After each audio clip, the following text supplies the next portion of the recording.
کہ یہ کیس پہلے مجھے ملا تھا، مگر لوئی کہتا ہے کہ تم لوگوں کے ڈپارٹمنٹ میں کم لوگ ہیں، تم لوگ اتنے بڑے کیس کو سالو نہیں کر سکتے۔ اب جنزیا کا ماسٹر بھی لوئی کے ساتھ پنگے نہیں لینا چاہتا، اسی لیے یہ کیس اسی کو سالو کرنے دیتا ہے۔ اسی لیے جنزیا بھی پیچھے ہٹ جاتی ہے، مگر اس سے کہتی ہے کہ میری گن تو مجھے واپس کر دو، تم میری پرسنل چیز نہیں لے سکتے۔ مگر وہ کہتا ہے کہ میں ابھی بھولا نہیں ہوں کہ تم تھوڑی دیر پہلے مجھے مارنے والی تھی، اسی لیے میں نے تمہیں معاف نہیں کیا۔ مگر جنزیا کہتی ہے کہ تم نے بھی تو مجھ سے میرا کیس چھین لیا، اسی لیے حساب برابر ہوتا ہے، اور اسے نیچا دکھانے لگتا ہے۔ تم اتنی کیپیبل ہو کہ خود سے یہ کیس سالو کرو گی، اور اگر تمہیں لگتا ہے کہ تم ہو، اور اگر تم اپنی گن واپس چاہتی ہو تو ثابت کر کے دکھاؤ کہ تم کیپیبل ہو۔ یہ سن کر جنزیا کو غصہ آتا ہے اور وہ اس سے پنگے لینے لگتی ہے کہ دیکھ لینا کہ میں تم سے پہلے کلر کو پکڑ کر دکھاؤں گی۔ دوسری ہی طرف جنزیا کی مدر کو دکھایا جاتا ہے، جو کہ اس کی سگی ماں نہیں ہوتی بلکہ اس نے جنزیا کو ایڈاپٹ کیا ہوتا ہے، اور جنزیا کی اصل ماں باپ کا کچھ پتہ نہیں ہوتا کہ وہ لوگ کہاں ہیں، زندہ بھی ہیں یا نہیں۔ اسی لیے وہاں کوئی عورت جنزیا کی انسلٹ کرنے لگ جاتی ہے کہ تمہارے تو پیرنٹس کا بھی کچھ پتہ نہیں۔ اسی لیے جنزیا کی مدر آ کر ان سے لڑنے لگ جاتی ہے اور جنزیا سے کہتی ہے کہ لوگوں کی باتوں پر دھیان نہ دو، میں ہی تمہاری ماں ہوں۔ اور جنزیا کی ماں کو اس کی یہ کانسٹیبل کی جاب بالکل پسند نہیں ہوتی، یہ تو بس یہ چاہتی ہیں کہ یہ شادی کر لے اور سکون سے رہے، مگر جنزیا شادی کے نام سے بھی دور بھاگتی ہے۔ جنزیا کو تو یہی جاب بہت پسند ہوتی ہے، وہ اتنے سارے پیسے جمع کر لینا چاہتی ہے تاکہ اپنے اصل ماں باپ کو ڈھونڈ سکے، مگر اس کی ماں کو یہ بات پتہ چل جاتی ہے کہ یہ اپنی ساری سیلری جمع کر رہی ہے تاکہ اپنے پیرنٹس کو ڈھونڈ سکے۔ اسی لیے یہ اسے ڈانٹنے لگتی ہے کہ جس نے تمہاری آج تک پرواہ ہی نہیں کری، تم کو ڈھونڈنے جا رہی ہو تم، میں ہی تمہاری ماں ہوں اور میں نے تمہیں بہت محنت سے پالا ہے۔ اب اس کی ماں ایموشنل ہونے لگتی ہے، اسی لیے جنزیا انہیں منانے لگتی ہے۔ دوسری ہی طرف لوئی اس کی گن واپس ہی نہیں کر رہا ہوتا اور اسی کی گن کو دیکھے جا رہا ہوتا ہے کہ اتنے میں وہاں پر سینفو آتا ہے جو کہ لوئی کا اسسٹنٹ ہے،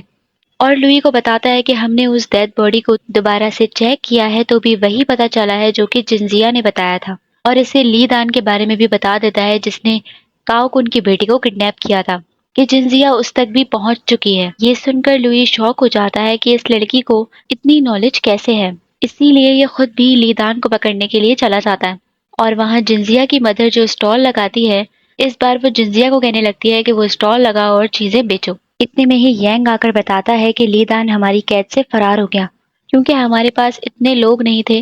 کہ اسے پکڑ سکتے۔ ابھی لی دان جنزیا کی قید سے بچ کر بھاگا ہی ہوتا ہے کہ لوئی اس کے پیچھے لگ جاتا ہے اور اسے ایسی کیک مارتا ہے کہ وہ سیدھا جنزیا کے اسٹال پر جا کر گرتا ہے، اور اس کے اسٹال کا کافی نقصان ہوتا ہے، اور لی دان دوبارہ پکڑا جاتا ہے، مگر اس بار لوئی پکڑ لیتا ہے۔ اب یہ دیکھ کر جنزیا لوئی سے لڑنے لگ جاتی ہے کہ تم نے جو میرا اسٹال خراب کیا ہے نا، اس کے پیسے نکالو۔ تو یہ سن کر سینفو جنزیا کی طرف اپنی تلوار نکالنے لگتا ہے۔ یہ دیکھ کر جنزیا ڈر جاتی ہے اور فوراً آرام سے بات کرنے لگتی ہے کہ اس اسٹال کے خراب ہونے پر میں اپنی ماں کو کیا جواب دوں گی، اسی لیے تم 2 سلور مجھے دے دو۔ لوئی تو بس اس سے اپنی جان چھڑانا چاہ رہا ہوتا ہے کیونکہ وہ بہت زیادہ بول رہی ہوتی ہے، اسی لیے سینفو سے کہتا ہے کہ اسے فوراً کوائن دو،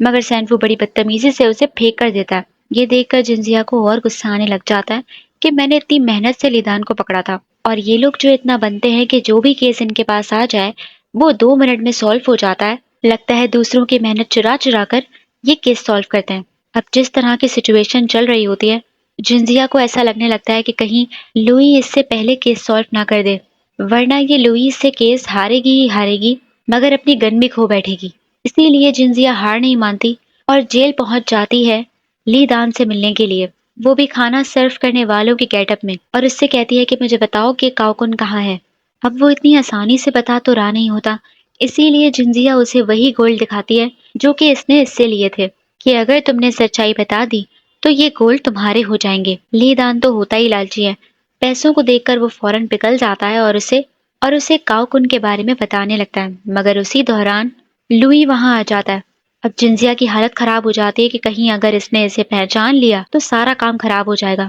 مگر لوئی اسے نہیں پہچانتا، الٹا یہ کہہ کر چلا جاتا ہے کہ لی دان کو آئندہ کھانا مت دینا۔ اب جنزیا کو کاؤکن کا پتہ چل جاتا ہے، اس لیے وہ بڑا خوش ہو رہی ہوتی ہے، اور ساری سچویشن بھی اسے سمجھ آ جاتی ہے اس گولڈ کی وجہ سے، کہ لی دان نے جو اسے گولڈ دیا تھا وہ بالکل ویسا ہی بنا ہوا ہے جیسا ملٹری آف ڈیفینس کے پاس ہوتا۔ اسی لیے جنزیا کاؤکن کے گھر جا کر جب پتہ لگاتی ہے تو وہاں پر بھی بالکل ویسے ہی گولڈ ہوتا ہے، جس سے یہ ثابت ہوتا ہے کہ کاؤکن نے ہی لی دان کو ہائر کیا تھا تاکہ وہ اس کی بیٹی کو کڈنیپ کر سکے اور کاؤ کن خود اپنی فیک ڈیتھ بنا کر فرار ہو سکے اور بعد میں اپنی بیٹی کو بھی لی دان سے لے کر چلا جائے کیونکہ وہ اپنی بیٹی سے سب سے زیادہ پیار کرتا ہے۔ مگر کاؤ کن کی وائف کو تو اس کی اس پلاننگ کے بارے میں نہیں معلوم ہوتا،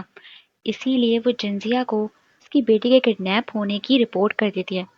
جس کی وجہ سے وہ کاؤ کن کے پلان کو خراب کر دیتی ہے۔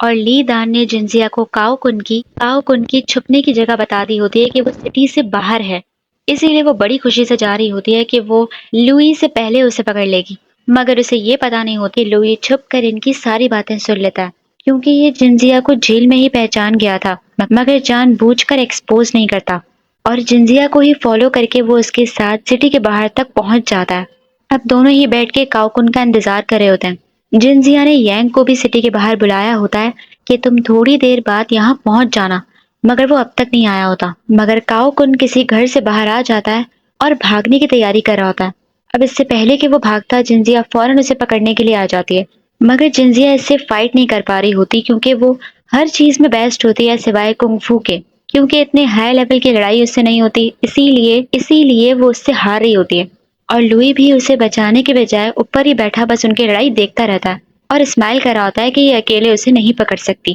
مگر جب کچھ زیادہ ہی ہو جاتا ہے اور جنزیا اسے نہیں پکڑ پاتی، تب لوئی اپنے کنگ فو اسٹائل میں آ جاتا ہے اور لوئی کے سامنے کاؤ کن کی فائٹنگ اسکلز بالکل زیرو ہو جاتی ہے۔ مگر لوئی اور جنزیا کی آپس کی بحث کی وجہ سے میں نے اسے پہلے پکڑا ہے، میں نے اسے پہلے پکڑا ہے، اس چکر میں کاؤ کن کو بھاگنے کا موقع مل جاتا ہے اور وہ جنزیا کو بہت ہی زور سے لات مار کر بھاگ جاتا ہے۔ تو لوئی بھی کاؤ کن کے پیچھے جانا چاہ رہا ہوتا ہے مگر جنزیا اس کے پیر پکڑ لیتی ہے، جسے کہتی ہے کہ تم مجھے یہاں اکیلا چھوڑ کے مت جاؤ